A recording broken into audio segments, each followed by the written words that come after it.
예, 그래서 네, 관련해서 김용 교수님께서 오늘 말씀 주시면서 이런 재정 측면에서의 구체성, 이런 측면에서 오히려 교육 자체가 위축될 수 있다라는 우려, 이런 부분에 대해서 좀 말씀을 듣고 싶습니다.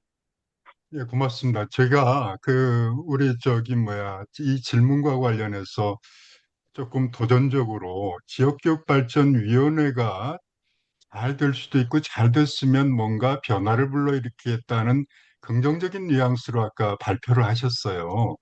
근데 난 이게 조금 약간 사기성 있는 것 같이 보이거든요. 뭐냐면 어쨌든 없앨 수 없는 지금 수준에서 이 법률 제정 수준에서 단계에서 없앨 수 없는 교육감을 바이패스하고 우회해서 뭔가를 하는 척하면서 사실은 전부 다를 와해시키려고 하는 그런 뭐랄까요 상당히 이중적인 의도가 들어있는 법문 같아요. 법조문 같아요. 그래서 아까 우리 발표자는 이걸 굉장히 가능성의 영역, 또 기대의 영역으로 표현했는데 그게 맞다면 저는 그렇게 보지 않는데 지금 우리 황 박사님 질문과 결부해서 지역교육발전위원회에 대한 전망과 실체에 대한 파악의 어떤 내용들을 좀 더 자세히 말씀 좀 주셨으면 좋겠어요.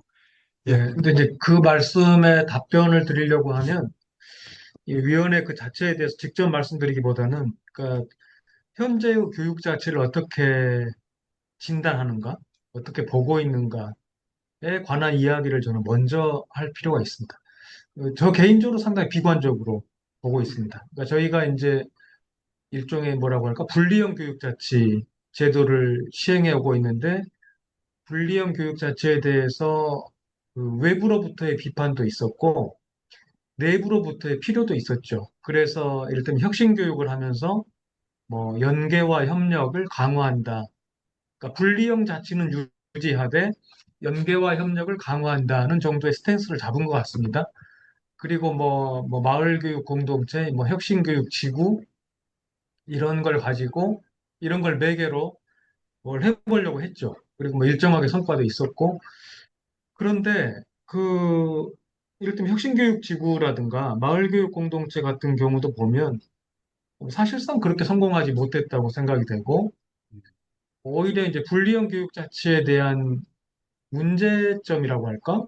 그런 게 좀 많이 드러났다고 생각이 됩니다. 그리고 특히 이제 윤석열 정부에서 사실은 유보통합, 그다음에 뭐 늘봄 체제 이런 거 하면서 사실은 그 만약에 유보통합이나 늘봄 이런 아이들 돌보는 문제 이런 것들이 사실은 이제 그 교육자치, 일반자치 결부된 문제였잖아요. 근데 이게 원만하게 잘 뭔가 됐다고 하면 이 현행 체제를 기본으로 뭘 생각해 볼 수 있겠다. 발전시켜 볼 수 있겠다라고 입장을 가질 수 있겠지만 결과적으로 잘 안 되지 않았습니까?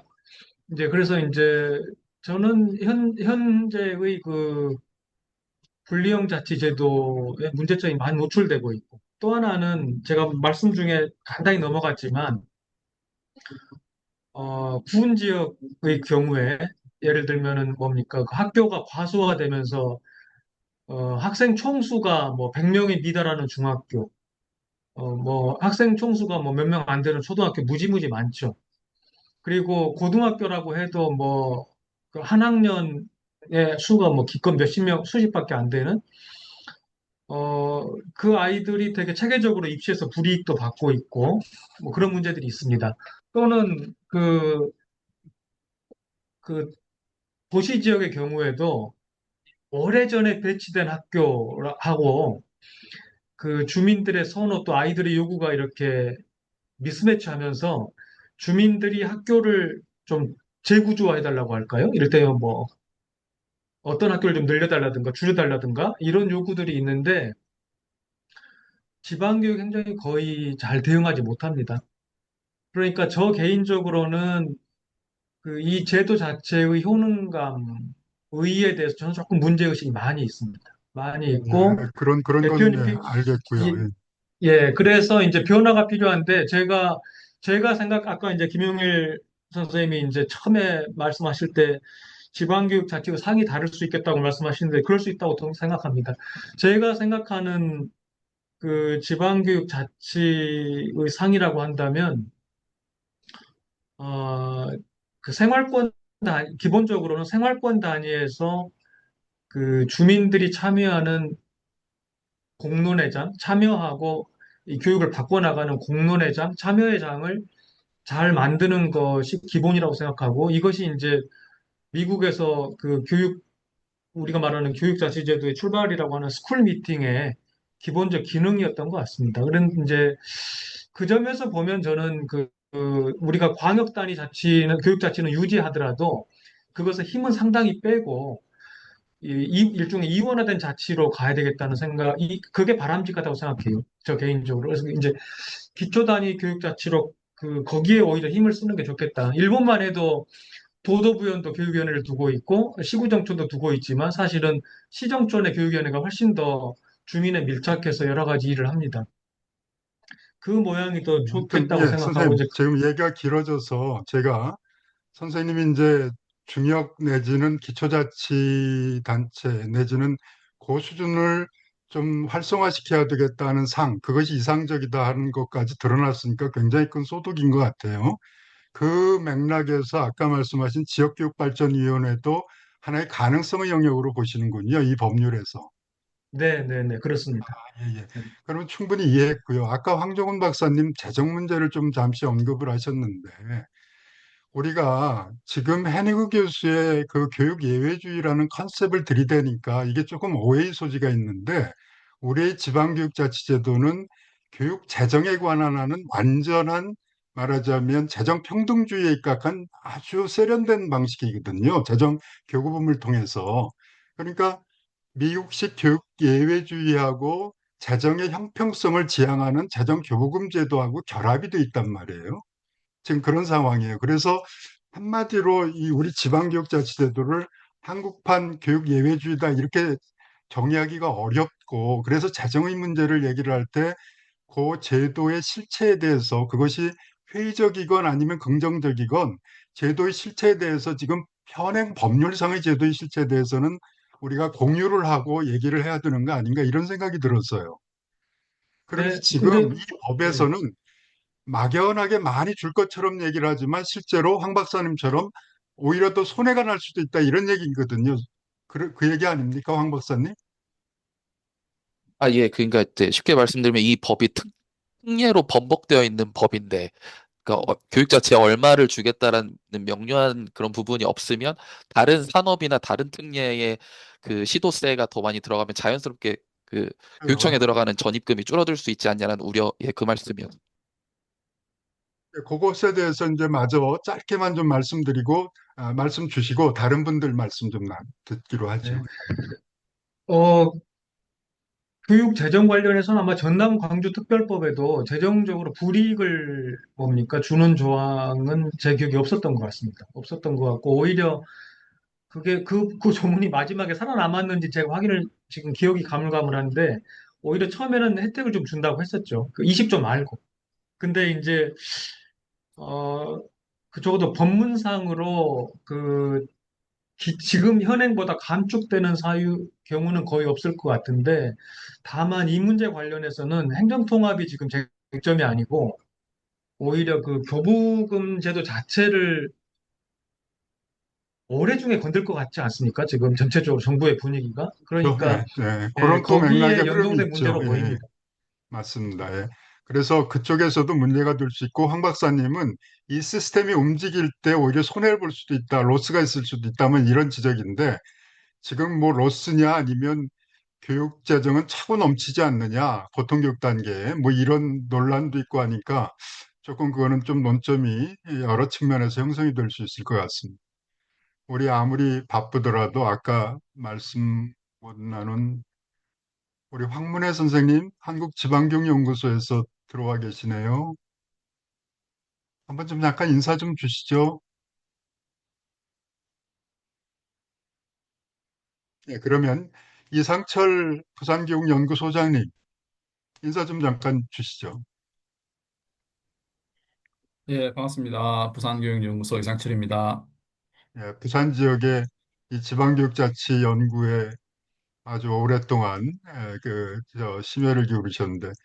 자, 그럼 다른 선생님, 우리 그 이상철 선생님도 박사님도 좋고, 다른 선생님들 다른 질문이나 아니면 어떤 논점을 잡아서 조금 같이 얘기해 봐야 되겠다 하는 점 있으면 좀 말씀 주시죠. 그럼 네, 계속 이어가겠습니다. 예, 제가 말씀 좀, 주세요. 송경우 교수님. 네, 지금 두 분 그 토론 말씀도 듣고, 김용 선생님 얘기도 들으면서 조금, 우선은 저도 사실은 광주 지역에 대학에 있기 때문에, 저는 사실은 이제 강구석 선생님하고 조금 다르게 행정통합이 좀 이루어져야 된다라는 입장을 굉장히 오래전부터 가지고 있었고, 그거에 대해서 간단하게 말씀을 드리고, 김용 선생님이 오늘 이제 주요하게 얘기하신 거는, 공론화 문제, 공론의 장이 이 교육 자치에서의 핵심이 되어야 된다라는 거 하고, 예외주의에 대한 폐지에 대해서 어떻게 우리가 앞으로 생각해 봐야 되는가, 이거를 이제 얘기를 하신 것 같아서, 그거에 대해서 한번 질의를 해보려고 합니다. 일단은 저는 한 18년 정도 원래 서울에 있던 사람이 광주 지역에 와서 여러 직접 활동한 경험을 보면, 사실 광주 지역의 교육 거버넌스가 실제 작동 방식을 이렇게 좀 꽤 참여해서 한 10여 년 정도 참여해서 봤어요. 그러면 굉장히 이 공론의 장에서 이루어지기보다는 특정 대학의 출신 혹은 특정 지역 연구 중심의 비공식 네트워크를 통해서 사실상 사전 합의되는 걸 상당히 많이 봤습니다. 그리고 저는 이게 인구가 급감하면 이 같은 폐쇄성이 더 심해질 거라고 생각을 합니다. 우리가 이미 사회학이나 생물학에서도 많이 이야기하는 것처럼 이 어떤 그 퍼트남 같은 경우도 그런 얘기 하잖아요. 이 뭐 집단 내부 이 사회자본 같은 게 인구가 줄어들면 사실상 굉장히 결속형 사회자본만 남을 거다 이런 얘기가 되는데 저는 광주 지역의 특정 어떤 학연 지원 네트워크가 공고화되는 현상 이런 것들이 장기적으로 혁신과 적응 능력을 잃어버리지 않을까 이런 생각이 듭니다. 뭐 교육감 직선제가 시행된 후에도 그렇게 많이 바뀌는 것 같지 않았어요. 뭐 선거 과정에서 네트워크가 더 공고화되고 이런 폐쇄성을 상당히 많이 보이는데 이건 저는 광주 지역의 특수성이라고 생각하지는 않습니다. 물론 뭐 어떤 특별한 어떤 부분이 있겠지만 많은 지역이 인구가 소멸되면 이게 줄어들면서 생길 수 있는 폐쇄성이라고 하는 것이 더 심해질 것이다라는 생각이 들고요.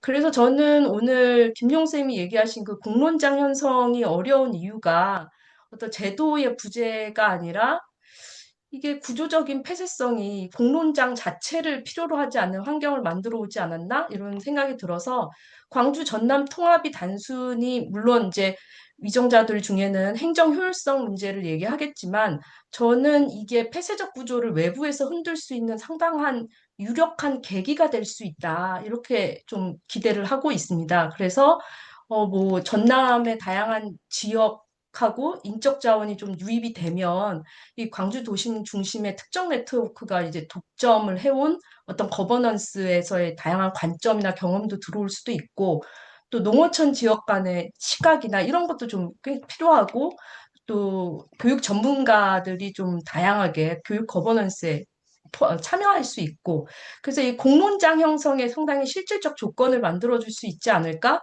이런 생각이 상당히 커서 좀 그런 문제에서도 이 통합의 관점을 봤으면 좋겠다라는 개인적인 생각을 가지고 있습니다. 이런 그 면에서 저는 김용 선생님이 얘기한 공론장 논의 굉장히 중요하다고 생각합니다. 아까 말씀하셨던 그 권한을 가질 거냐, 진짜 실질적인 자치를 하는 거냐라고 하는 거에 있어서 공론장 논의가 굉장히 중요한데 이게 가장 먼저 부딪히는 현실적인 문제가 뭐냐면 저희가 많은 사람들이 여러분들도 다 해보셨겠지만 누가 참여하는가의 문제입니다. 근데 공론장에 가장 적극적으로 참여하는 주체는 조직화된 이해관계자들이 해요. 뭐 교직 단체, 학부모 단체, 사교육 업계, 뭐 특정한 장애인 협회, 특히 저는 이 광주 지역에서도 하면서 이 공론장을 많이 여는 걸 봤는데 그때마다 이렇게 특정한 조직화된 이해관계자들이 많이 오게 되고, 그러면 교육에 가장 직접적인 영향을 받는 학생, 조직화되지 않은 일반 주민, 이런 사람들은 다 공론장에서 소외되고, 실제로 광주 지역에서도 그런 거에 대한 볼멘 소리가 굉장히 높습니다. 저는 발제자가, 이게 김용생님이 구상하시는 이 공론장이 이런 문제가 하게 되려면 이게 그 조직화된 이해관계자만이 아니라 진정한 의미에서의 어떤 주민 참여를 이끌어낼 수 있는 원리가 있는지, 특히 일본 같은 경우에 아까 말씀하신 것처럼 교육 예외주의가 약화되었고, 저는 그렇다고 해서 일본이 그렇게 교육에 있어서의 지역성이나 자율성이 후퇴했다고 생각하지는 않는데 정확하게는 모르겠습니다. 그렇다면 이런 공론장 회복이 제대로 되기 위해서 어떤 원리가 좀 작동이 돼야 되는지, 이런 일본의 사례나 뭐 혹시 본인께서 생각하시는 게 있는지가 좀 궁금합니다. 예, 고맙습니다. 우리 김영 교수님 짤막하게 답변을 좀 해주시고 또 얘기를 좀 이어가기로 하죠. 예, 뭐, 그, 공론장이라고 하는 게, 그, 참여해서 뭔가 변화가 되는 그런 효능감을 가져보는 거, 이게 조금 경험 누적되는 거, 이제 그런 게 매우 중요한 것 같고, 이제 그 점에서 아까 이제 지역교육발전위원회 성공 가능성을 희박하지만, 그냥 기대를 좀 걸었던 것은 뭔가 하면, 일단 군 지역, 군이라든가 하여튼 시력도 마찬가지인데, 우리의 학교 체제라고 하는 학교 재배치, 학교 배치라든가 교육이라고 하는 게 사실은 옛날에 만들어지고 그 후에 지속이 돼가지고 근래 주민들의 요구랑 안 맞는 게 많은 것 같아요. 근데 그것을 바꿔야 되는데 이거 바꿔야 되는 주체가 사실은 지방교육 자체였는데 이거 잘 못하잖아요. 근데 이제 지역교육발전위원회가 구성이 되면 그 위원회의 가장 중요한 미션은 이 지역의 교육발전 계획을 수립하는 거예요. 10년 정도 앞을 내다보고. 그래, 근데 그걸 실천하려고 할 때 돈이 필요한데 돈을 이제 어떤 방식으로 조달해 보자고 하는 거죠. 근데 여하간 주민들이 뭐 직접적으로 참여하기는 어렵겠지만 여하간 위원회를 통해서 뭔가를 우리 지역 교육에 대해서 고민하고 계획하고 실행해보고 일부가 변화하는 경험을 해가다 보면 그 위원회를 중심으로 공론장이 만들어질 수 있지 않을까 그런 기대인데 구현될 수 있기는 어려울 것 같습니다. 근데 공론의장이라고 하는 표현은 좀 이런 제도 시스템이 수십 년간 운영되고 이래서 지금 현재 우리가 이런 현실에 맞이하고 있는데 현실을 다시 그게 좀 환원론 같은 측면이 있지 않아요, 선생님? 좀 나이브한 것 같지 않아요? 그러니까 공론의장이라고 하는 건 아까 송경호 교수님 말씀 주신 것처럼 기대치 이렇게 됐으면 이상적이라고 하는데 현실은 아니라는 거 아니에요, 송경호 교수님? 그랬을 때 그 공론의장을 만들 수 있는 그게 중요하다고 말씀을 하셨으니까 발제자께서 그걸 현실화시킬 수 있는 원리 같은 게 있냐고 물어보신 거예요, 사실은. 맞아요. 그런데 원리라고 하면 조금 원리라고 하면 막연한데, 과도한 건데 방법, 뭐 예, 방략, 뭐 이런 예. 거. 그러니까 아까 만약에 이를테면 이제 이른바 그 교육운동 하는 분들은 교육감 직선제를 지키는 게 매우 중요하다고 많이 그러니까 생각하시는데, 그러니까 그냥 그, 생각해 보면 교육감 직선제를 지키는 것이 더 중요한지, 아니면 옛날 교육위원회 좀 운영이 좀 이상하긴 했는데, 옛날 교육위원회와 비슷한 교육의 민의를 수렴하는 위원회 기구를 만드는 게 중요한지, 저는 이런 정도의 선택지를 고민할 필요가 있겠다고 생각을 해봅니다. 예, 알겠습니다. 네, 우선 그 얘기는 그와 거기까지 하고 관련해서 이어가 보기로 하죠. 예, 이성철 박사님. 예, 예. 그 지역교육발전협의회와 관련해서 조금 제 의견을 말씀드리면, 이게 지금 현재 지방교육자치법률에도 그 이제 일반 자치단체장하고 그리고 교육자치 광역단체장 간에 그 교육발전 협의회를 하지 않습니까? 이제 그렇죠. 예. 그게 교육행정협의회가 아마 분기별로가 이렇게 해서 1년에 한 서너 번 정도 개최가 되고, 또 그 법에 의해서 이제 지역교육 행정협의회 다시 말하면 금방 이야기했던 교육발전협의회와 유사한 지원청장과 기초자치단체장 간에 이제 지역교육행정협의회가 있는데 보면 이제 지역교육행정협의회가 상당히 좀 형식적으로 많이 진행이 되고 있다, 현실적으로. 그래서 이제 그 왜 그러냐 이야기를 들어보면 이제 그 일반 기초자치단체장인 뭐 구청장이나 군수, 시장 이런 분들이 자기들은 이제 선출직인 거예요. 그리고 지원청장은 이제 뭐 광역 도시 같은 경우에는 한 서너 개 구를 관할하는 지원청장. 그리고 다시 말해서 우리 그 여기에 잠시만요. 예, 장우천 박사님이 마지막에 제시했던 그 이제 지원청을 229개로 확대하자. 그게 이제 결국은 기초자치단체하고 이제 교육지원청하고 1대1로 매치를 시키자는 거잖아요. 그죠? 근데 지금 그 1대1로 매치가 안 돼 있는데. 그런데 이제 그런 측면에서 봐서 이제 지원청장은 임명직인 거죠. 그리고 이제 그 도 단위로 내려가면 뭐 지원청장의 급수도 상당히 낮고 주로 이제 뭐 좀 작은 군 단위는 4급 정도 되거든요. 4급 상당의 이제 그 지원청장인데 그러고 보면 이제 그 선출직인 군수나 이런 사람들이 상대를 하지 않는다 이거죠. 왜냐면 제가 이제 그 이야기를 직접 들어서 이제 말씀을 드리는 건데 그래 보면 지금 우리 특별법에 규정되어 있는 이제 지역교육 발전협의회가 기존에 이제 지방교육자치법에 있는 뭐 지역교육행정협의회와 크게 차이는 나는 것 같지 않다. 이제 상호간에 공동위원장 돼 있는데 실제적으로 또 지원청장은 또 임명직인 상태고 그런데 이제 만약에 그것이 좀 원래 의의를 찾으려면 이게 쉽지는 않겠지만 아까 이제 지원청장 공모제 이야기가 있었지만 그런데 실제적으로 보면 이게 상당히 어려운 건데 이제 기초자치단체장 선출제 뭐 이제 일반 자치단체 이제 6월 3일에 선거하듯이 뭐 그런 어떤 요구가 있는데 사실 그걸 또 하면 일반 자치단체장과 광역 기초 선출을 다 하고 또 이제 교육 분야 교육자치 분야도 광역이나 기초를 선출을 다 하고 이러면은 너무나 복잡하다. 이제 그런 의견들이 있기 때문에 이제 계속 광역만 하고 뭐 이제 기초는 그 임명을 계속하고 있는데 그래서 그 부분에 좀 뭔가 보완이 좀 필요하지 않느냐. 지금 이 상태로는 제가 보기에 조금 지금의 뭐 그 어떤 그 지역교육 협의회와 같이 지역교육 행정협의회와 같이 조금 형식화될 가능성이 좀 있지 않느냐. 하여튼 그런 생각이 좀 많이 들었습니다. 예.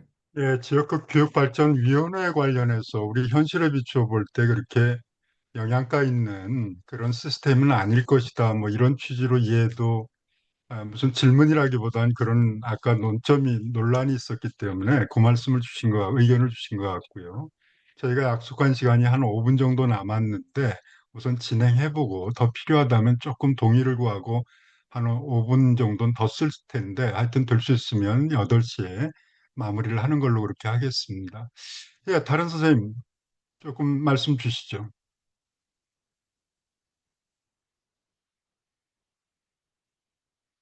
요새 국회에서 그 여러 가지 좀 다이나믹한 상황을 지켜보셨을 텐데, 우리 김범주 박사님 좀 코멘트를 좀 한번 해주시면 안 되겠어요? 이 부분과 관련해서. 뭐 질문도 좋고요.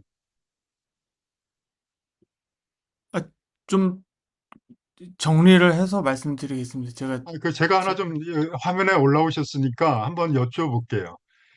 이 행정 통합 관련한 지금 이제 전남이 유일하게 전남 광주 통합특별시 설치를 위한 특별법이 국회를 통과해서 지금 저기 실시 시행을 앞두고 있는데 이 입법 과정에 대한 총평을 한다면 어떠세요? 저는 너무 졸속이고 이 내용을 보면 특히 지방교육 행정과 관련돼서 내용을 보면 페이크 그 자체인 것 같아요.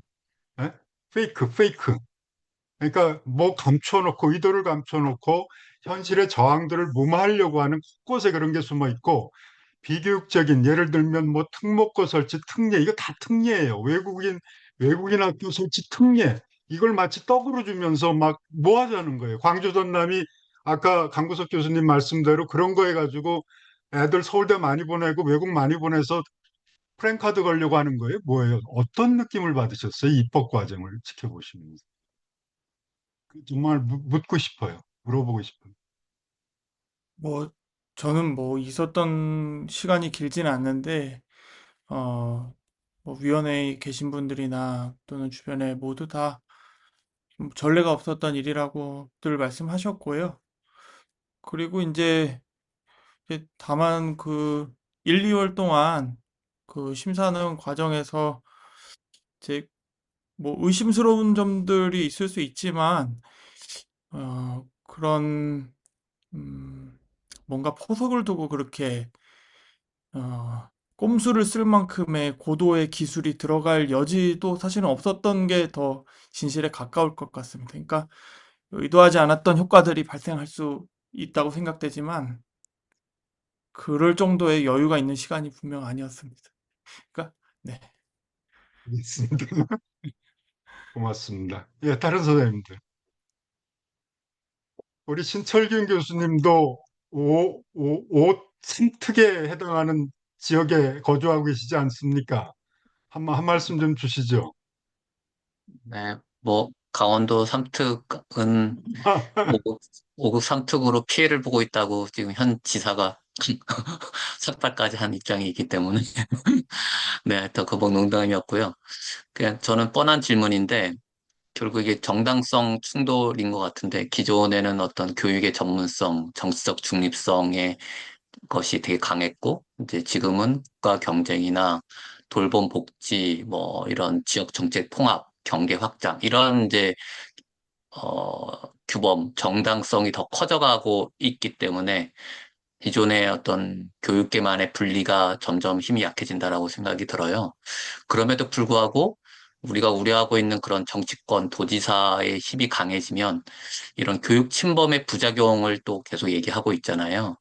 뭐 초중등에서는 자사고 특목고 얘기하고 있고 대학에서는 라이즈에서도 그렇지만 어떤 연구 이런 발전보다는 지역이나 대학별로 안배하고 그렇죠. 나눠 예, 먹기 수단화하고, 이런 예, 게 이제 있는데 과연 이제 지금의 통합이 기존에 우려되는 그런 교육 침범의 부작용을 어떻게 막아낼 수 있는가? 아니면 이런 부작용이 예상되더라도 이렇게 하는 것이 더 이익인가? 예. 뭐 이런 그냥 전에 나왔던 질문을 다시 한번 드리고 싶습니다.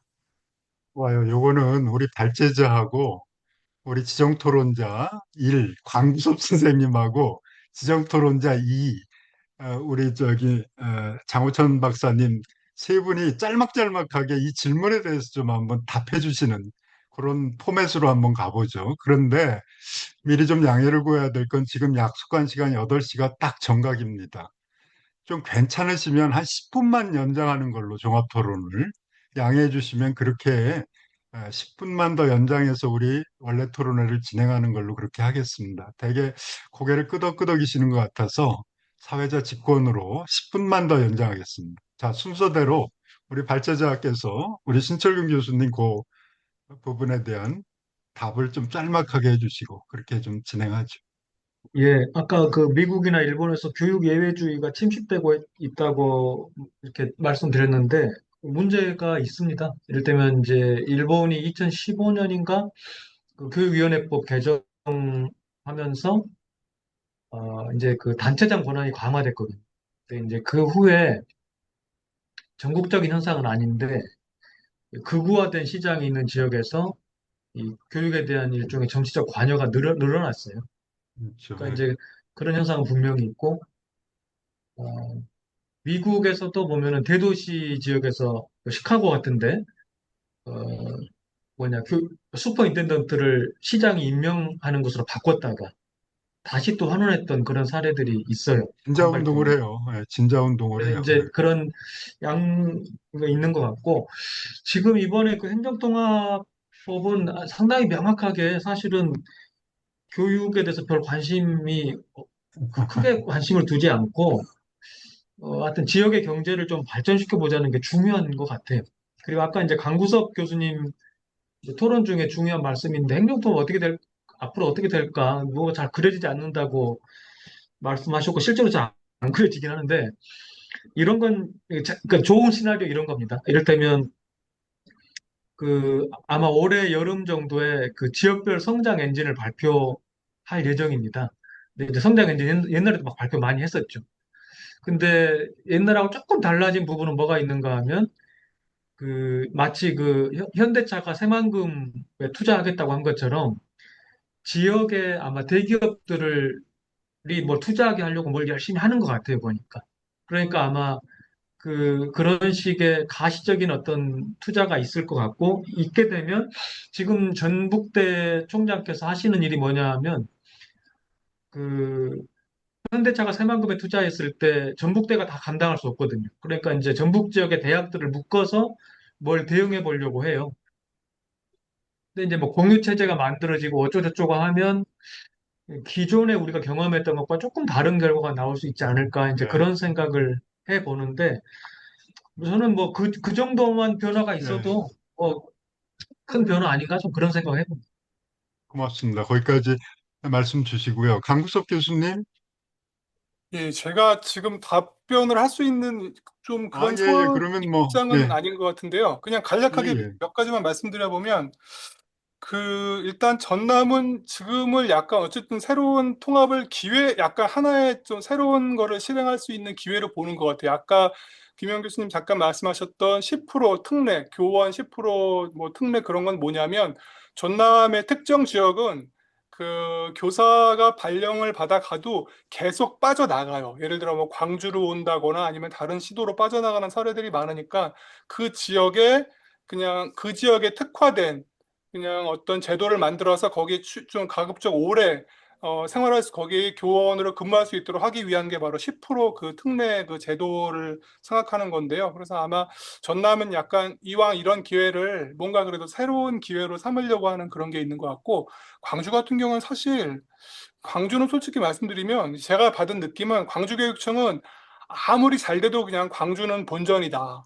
약간 이제 그런 생각이 있어서 사실 뭐 광주 입장에서는 뭔가 뭐 계획하고 주도적으로 뭔가를 할 수 있는 그런 좀 기회는 가능성은 별로 없다. 약간 이제 그렇게 보고 있는 게 아닌가 싶어서 하여튼간 그럼에도 불구하고 뭔가 성과가 나야 되는데 하여튼간 저는 아까 송경호 교수님 말씀하시는 거 들으면서 사실 뭐 저는 사실 제가 이쪽에 저도 연고가 전혀 없고 그래가지고 좀 잘 모르는 게 많은데 그냥 또 좀 새로운 좀 관점이 필요하구나. 아까 말씀하셨던 특정 대학이 혹시 전남대를 말씀하신 게 아닐까 저는 생각을 했는데요.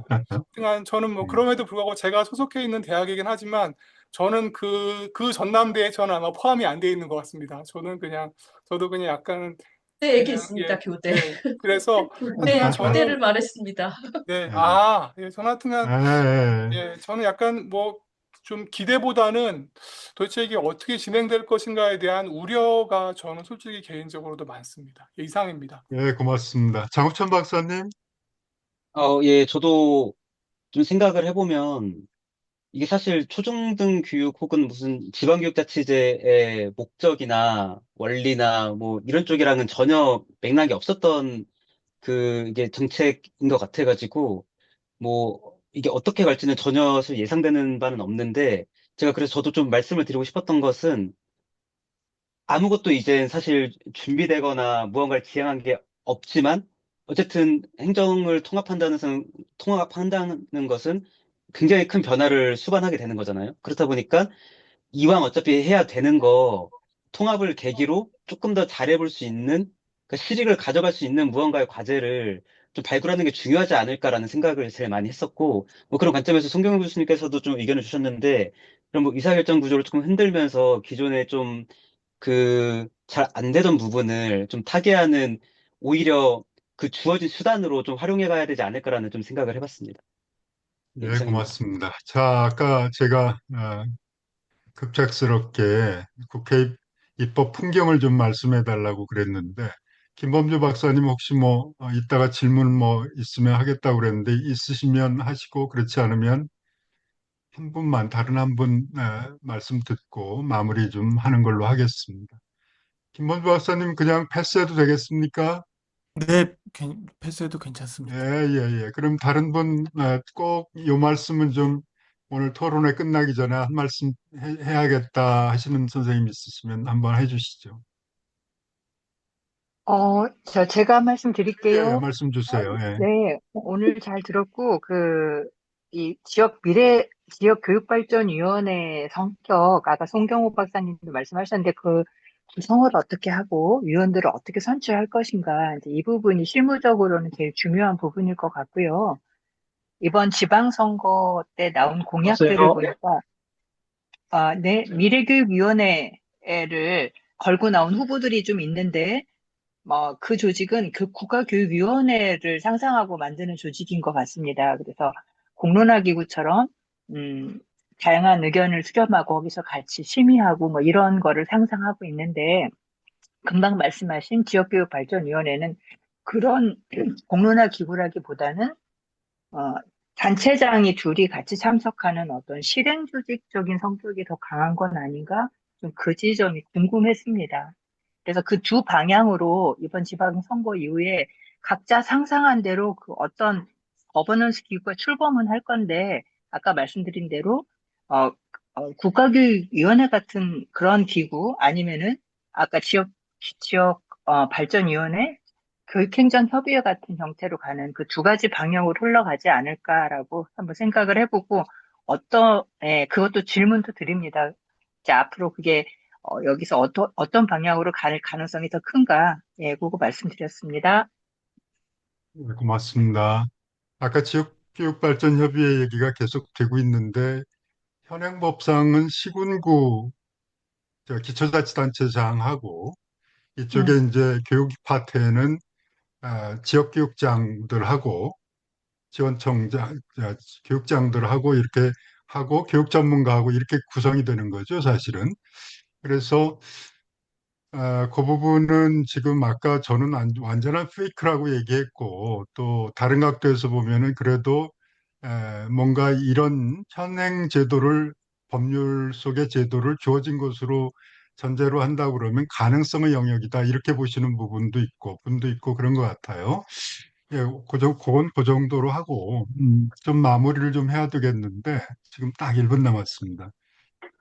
어떻습니까? 오늘 이 주제가 좀 큰 주제였다는 게 이제 드러났는데 행정통합 이 움직임 지금 대통령을 비롯해서 이재명 정부가 위로부터 아래로 추진하는 이 움직임은 뭔가 그 교육 부분들을 우회하려다가 교육감 주민직선제가 있고 하니까 독임제 집행기관으로 교육감 제도가 있는 한 우회할 수 없어서 교육 부분들을 그냥 억지로 그냥 꿰어 맞춰 놓은 법률이어서 향후 이것이 실행이 될 때 우리가 많은 과제들 짚어봐야 될 부분이 많다는 것이 오늘 좀 드러난 것 같아요. 나는 오늘 발제자인 김용 교수님 기본 입장에 동의를 하는데 그럼 지방교육자치제의 미래 내지는 지방교육자치제는 어떤 거냐? 이거는 이것대로 지금 현행 교육감 선거에서 불거지는 잡음 이런 걸 보셔도 알겠지만 이 제도 자체도 변화를 피할 수 없는 상황에 이르는 것 같아요. 교육감 선출제도 개편 이런 것들을 목전에 두고 있어서 이 양쪽의 거대한 흐름들이 어떻게 만날지 이런 것들은 우리가 이 분야의 전공자로서 계속 모니터링하고 저희 연구원에서도 이 부분의 역량이 비교적 상대적으로 비교 위에 있다고 보여지니까 같이 힘을 모아서 계속 모니터링하고 좋은 자료들 또 소식들 정보들을 제공을 할 거다 하는 그런 말씀을 좀 드립니다. 그 정도 해서 오늘 그 2026년 한국교육정책연구원 제1차 원래 토론회를 마무리할까 합니다. 오늘 발표 맡아주신 김용 교수님 고맙습니다. 시정 토론 맡아주신 강구섭 교수님 그리고 장우천 박사님 쓰셨습니다. 그리고 20명 넘게 오늘 첫 움직임이었는데 발걸음이었는데 이렇게 참여해서 진지한 토론에 임해주신 여러 선생님들 감사히 말씀드립니다. 이것으로 제1차 원래 토론회 마치겠습니다. 고맙습니다.